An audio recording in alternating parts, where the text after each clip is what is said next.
Rebecca. Donc c'est ça ce qu'on appelle le premier type de dot. Vous donnez pour qu'on vous donne. Donc vous payez un prix. Prenez encore une autre écriture dans Genèse, toujours le livre de Genèse, verset 29, de 16 à 28. Genèse 29. Genèse 29, 16 à 28. Il est dit, or Laban avait deux filles. L'aînée s'appelait Léa et la cadette Rachel. Léa avait les yeux délicats, mais Rachel était belle de taille et belle de figure. Jacob aimait Rachel. Et il dit, je te servirai 7 ans pour Rachel, ta fille cadette. Vous voyez, ici, Jacob devait payer un prix. Et quel était le prix? Il devait servir Laban pendant 7 ans. Continuons la lecture. Il servirait 7 ans pour Rachel, ta fille cadette. Et Laban dit, j'aime mieux te la donner que de la donner à un autre homme. Reste chez moi. Ainsi Jacob servit 7 années pour Rachel, et elles furent à ses yeux comme quelques jours parce qu'il l'aimait. Ensuite Jacob dit à Laban, donne-moi ma femme, car mon temps est accompli et j'irai vers elle. Dans le contrat, il était question que Jacob travaille 7 ans pour Laban. Vous voyez la dot que Laban a fixée auprès de Jacob pour avoir Rachel. Voyez-vous? Donc il fixa une dot. Et la dot ici était que Jacob soit au service de Laban pendant 7 années. Donc la dot, c'est le parent qui décide. S'il dit que non, donne-moi une cravate, tu prends ma fille. C'est son problème. S'il dit que non, donne-moi 50, je te donne ma fille. Mais le prix à payer, tu travailles pour moi pendant 7 ans. Le monsieur constate que le monsieur là, il est béni. Tout ce qu'il touche prospère. Si je le laisse partir, je risque de faire faillite. Alors la malice, il dit non, travaille encore 7 ans. Donc il augmente la dot. Donc le gars a travaillé 14 ans pour prendre sa femme. Continuons. Jacob fit ainsi et il acheva la semaine avec Léa, puis Laban lui donna pour femme Rachel, sa fille. Vous voyez? Donc c'est le père qui fixe la dot. Donc voilà le premier type de dot. C'est le dot comme prix que vous payez pour avoir une femme. Dans le second type de dot, c'est la dot comme amende. Les Hébreux appellent cela anash. C'est une amende qu'on vous fait payer quand vous n'avez pas respecté certains principes de la tradition de cette famille-là pour prendre une femme. On vous inflige une amende. Et là, vous payez une dot qui devient en ce moment-là une amende. Est-ce que Dieu ordonne la dot?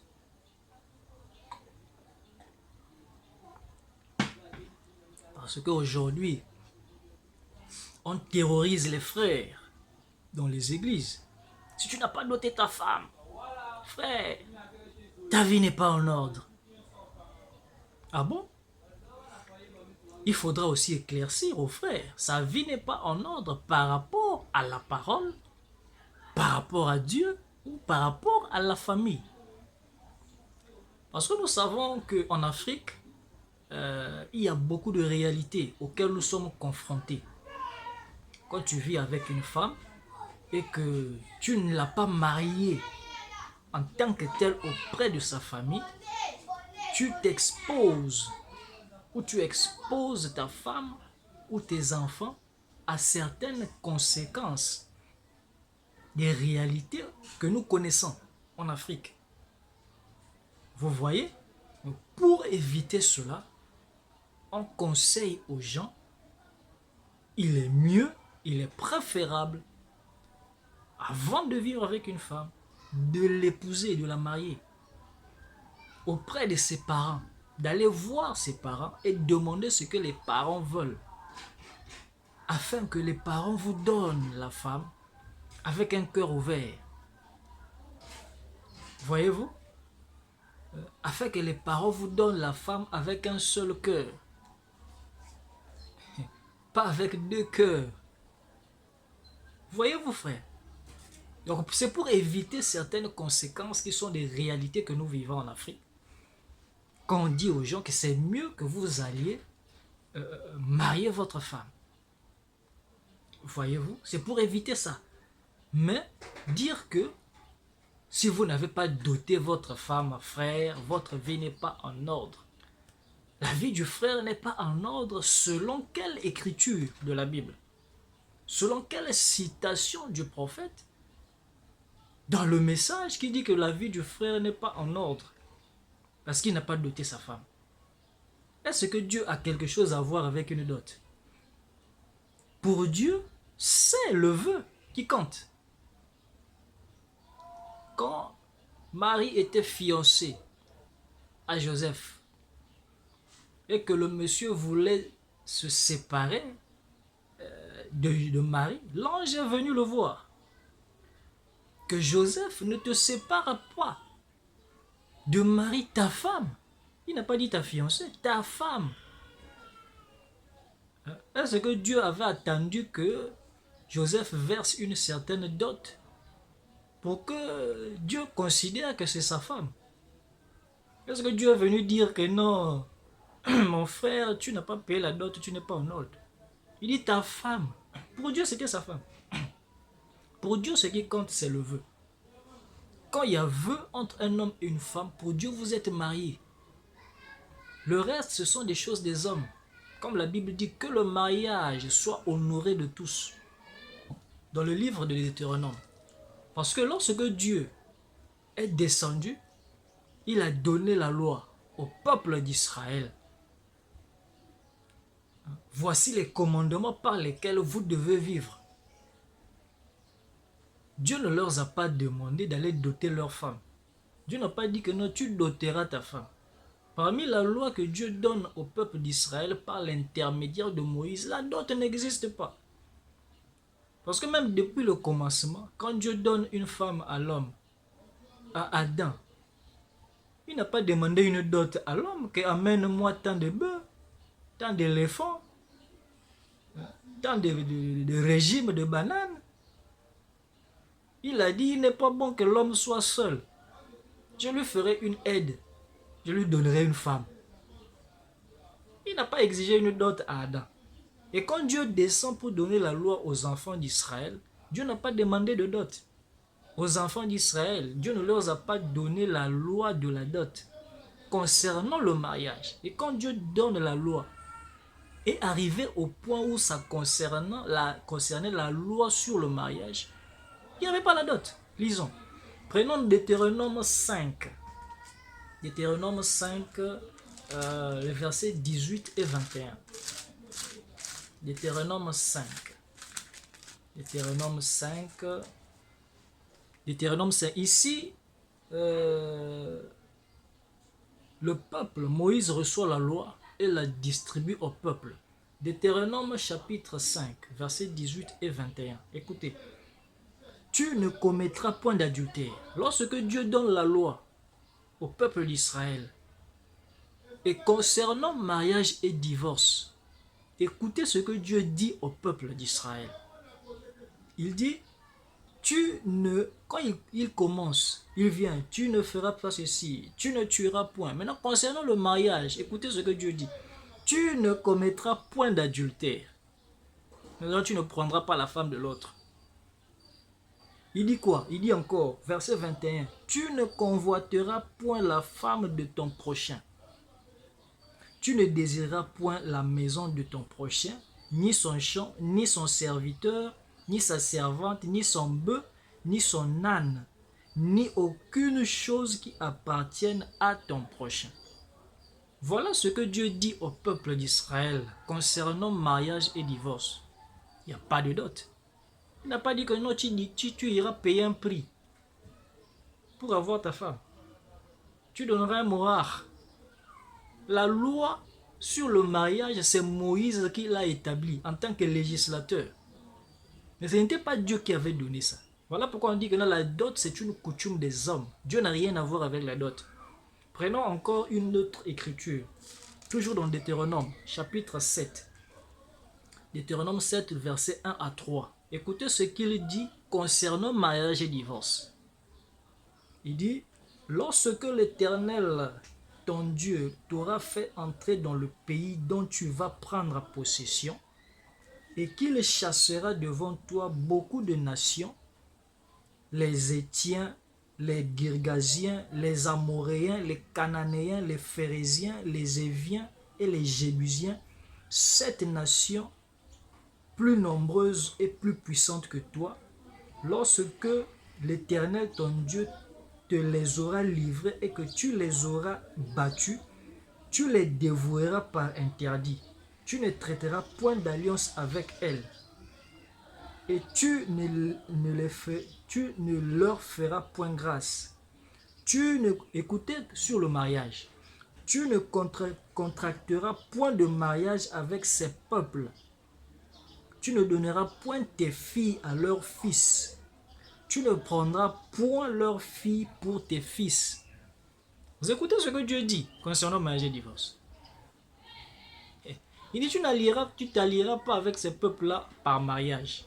Tu ne donneras pas tes filles à ces gens-là en mariage. Tu ne prendras pas leurs femmes pour donner à tes fils. Il ne parle pas de dot. Il ne dit pas que non, vous devez payer des prix. Et Moïse, le législateur, celui qui est venu et a écrit la manière dont les gens devraient vivre. Parce que quand vous avez les gens avec vous, vous avez la charge de diriger. Mais c'est même de là qu'est venue la politique. Parce que la politique, loi sur le mariage concernant qui devait payer des dots. Il devait faire ceci. C'est Moïse qui a été le législateur. Mais ce n'est pas Dieu qui a donné la loi sur le mariage qu'il faut payer un prix. Parce que lui-même, Moïse n'a pas payé de dot. Même lui-même, Moïse, la femme qu'il a eue, on lui a donné ça gratuit. Lisons. Prenons Exode 2, 20. Exode. Le livre d'Exode. Exode chapitre 2, verset 20 à 21. Exode chapitre 2. Exode chapitre 2, 20 à 21. Il a dit... 20 à 21, et il dit à ses filles, où est-il?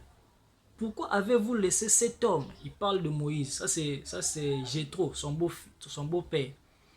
Où est-il? Pourquoi avez-vous laissé cet homme?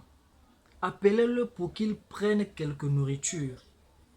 Moïse se décida à demeurer chez cet homme qui était bien sûr Jéthro, cet homme qui lui donna pour femme Séphora sa fille. La Bible dit, cet homme pour récompenser Moïse, parce que ses filles étaient sorties pour aller puiser de l'eau. Et Moïse, dans son pèlerinage vers l'Égypte pour aller délivrer le peuple,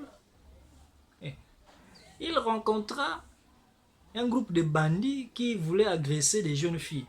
Alors il est venu se battre pour ces jeunes filles-là. Il les a sauvées la vie. Alors, les jeunes filles ont couru chez eux. Ah, voilà un homme. Ah, nous étions au puits. Un homme nous a aidés. Un homme vraiment nous est venu au secours. Le père dit, oh quoi? Quand c'est comme ça là, appelez cet homme, vous ne pouvez pas le laisser comme ça. Et c'est là où Jéthro appelle Moïse. Quand Moïse arrive, il le loge. Et pour le récompenser, il lui donne une femme, Séphora. La Bible est claire.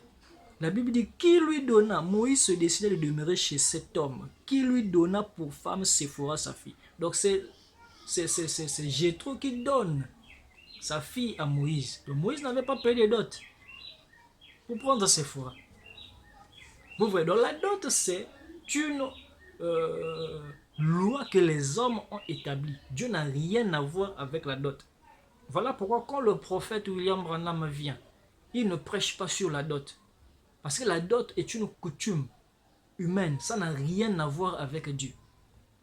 Ce sont les hommes qui ont établi la dot. Ce n'est pas Dieu.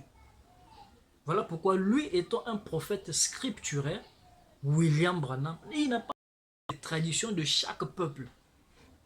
En Occident, ils n'ont pas besoin de dot. Quand vous vous aimez, les parents donnent l'accord, l'autorisation, vous allez à la mairie, à l'église, terminé.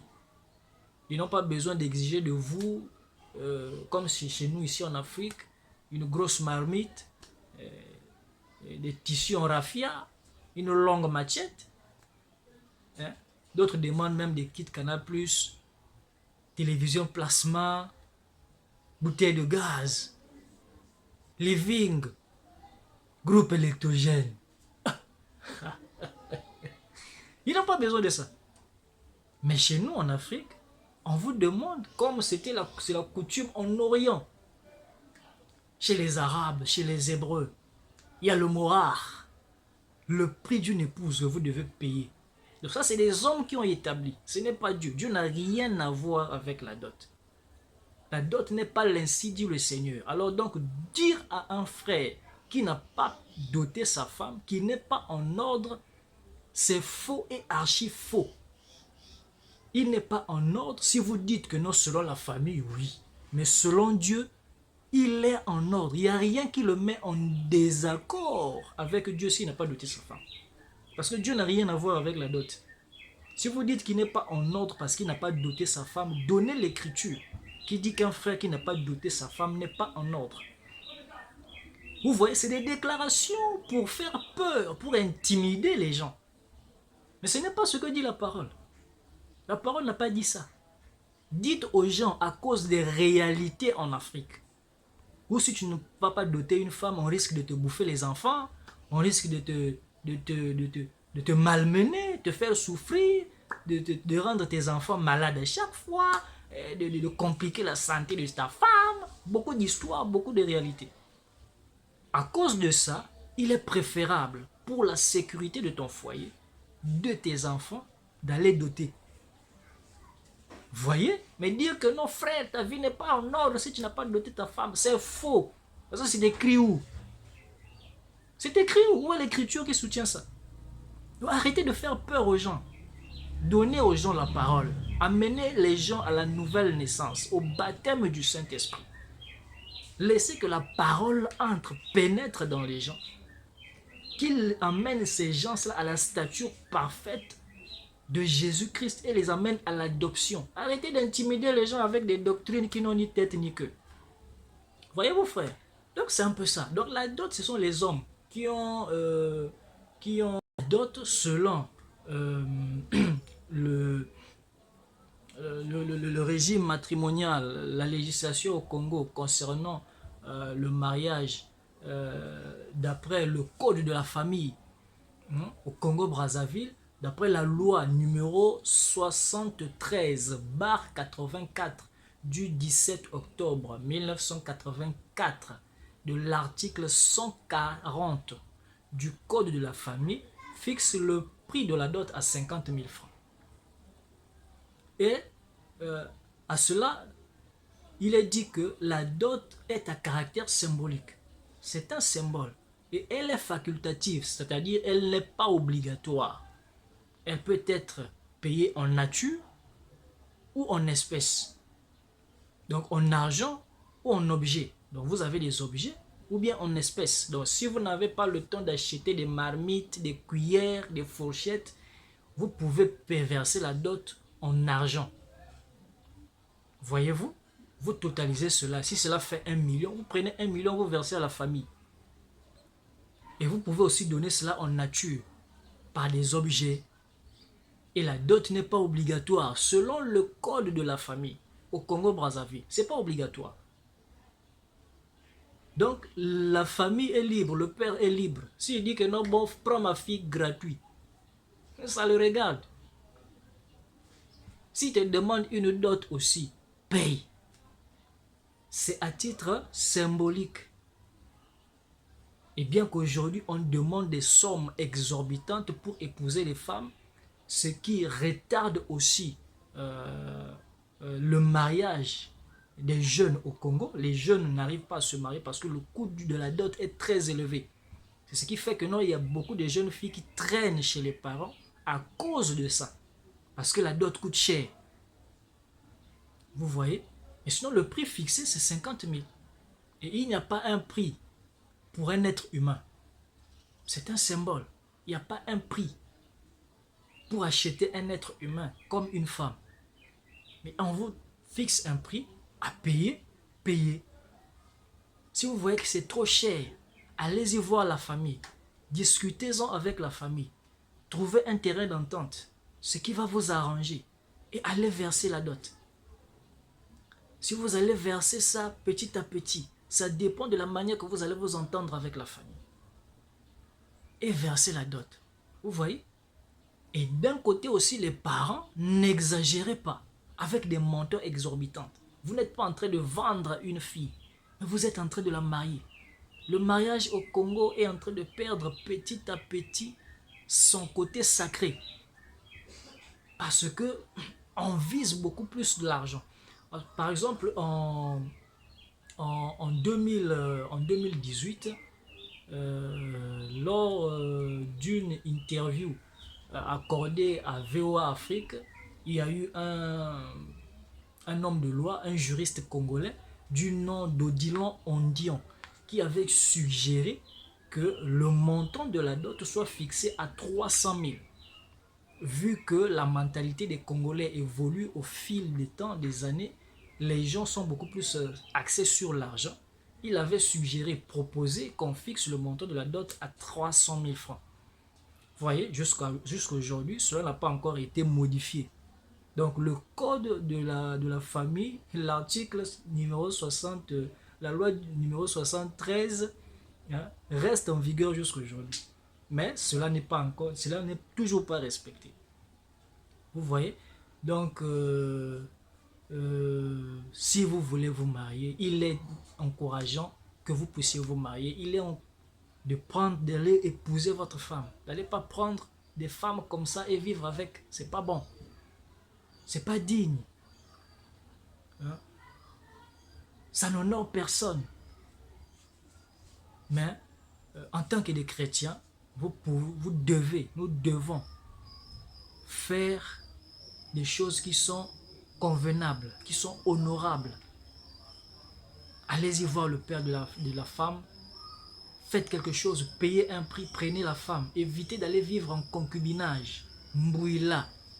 C'est à cause de ça qu'aujourd'hui, beaucoup de jeunes filles préfèrent aller entrer dans des foyers sans mariage, sans dot, sans rien, sans premier vin, sans présentation, comme on dit, sans même bissap. Hein? Aujourd'hui, les hommes, pour prendre l'initiative d'aller doter une femme, d'aller faire entrer ta tête dans une famille, mais il faut que tu te prépares. Parce que quand tu vas aller frapper là-bas, c'est des listes que tu vas recevoir qui vont même te décevoir. Te décourager même d'aller prendre cette fille-là. Donc d'un côté, les parents, n'exagérez pas avec la dot. C'est ça qui est en train de freiner, hein, de faire que beaucoup de jeunes aujourd'hui se marient tard à cause du prix de la dot, qui est tellement exorbitante. Essayez un peu d'alléger, essayez un peu de modérer. Parce que l'argent de la dot, on ne finit pas de manger ça. On ne finit pas de manger ça. Il y a mon père qui me dit souvent que quand tu es seul dans un lit, il y a 2 pieds. Mais quand tu prends une femme, tu mets sur ton lit, il y a maintenant 4 pieds sur un lit. C'est une dette. C'est une dette que tu ne termineras jamais de payer.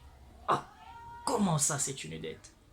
Et lorsqu'il brise le sceau, lorsqu'il me dévoile le sceau, lorsqu'il interprète le sceau, lorsqu'il interprète le tonnerre, il me dit que non, mais quand tu es seul, les charges sont moindres. Mais quand tu ajoutes une femme, tu as maintenant des charges. Quand tu ajoutes une femme chez toi, il faut que tu prennes soin de lui. Tu dois la soigner, tu dois la vêtir, tu dois la nourrir. Sa famille viendra. Tu feras face. Quand il y aura des problèmes dans sa famille, tu vas faire face. C'est ça la dette qui ne finit pas. Comme maman Bokilo, papa Bokilo, quand les belles frères, les belles soeurs, les beaux frères viendront, ils viendront manger. Quand ils vont manger, parfois tu vas donner l'argent pour le déplacement. C'est une dette qui ne finit jamais. Vous voyez? Donc l'argent de la dot, on ne finit jamais de bouffer ça. Donc vous allez continuer de manger ça. Donc ça ne sert à rien de faire souffrir les jeunes, de leur donner du pain sur la planche, sachant que c'est une famille, c'est la famille qui s'élargit. Donc que le Seigneur vous bénisse. Nous sommes arrivés à la fin de cette émission sur ce thème, la dot. Nous avons vu c'est quoi la dot, nous avons vu qui est habilité à marier une femme, à recevoir la dot. Et nous avons vu quels sont les deux types de dot. Il y a la dot en tant que prix à payer, mohar. Il y a la dot en tant qu'amende qu'on vous inflige à Nash. Et nous avons lu des écritures qui se réfèrent à cela. Que le Seigneur vous bénisse richement partout où vous avez été en suivant cette émission sur ce thème, la dot. Que Dieu vous bénisse. Nous nous retrouverons prochainement, toujours dans la rubrique la cérémonie du mariage, et nous parlerons de la cérémonie elle-même, de la cérémonie du mariage à l'église, à la mairie et tout. Que le Seigneur vous bénisse. Bonne journée à vous, bonne semaine, et que le Seigneur vous bénisse abondamment, abondamment, abondamment et richement. Un grand shalom à vous. À nous revoir prochainement, toujours sur Tender TV, la voix du silence.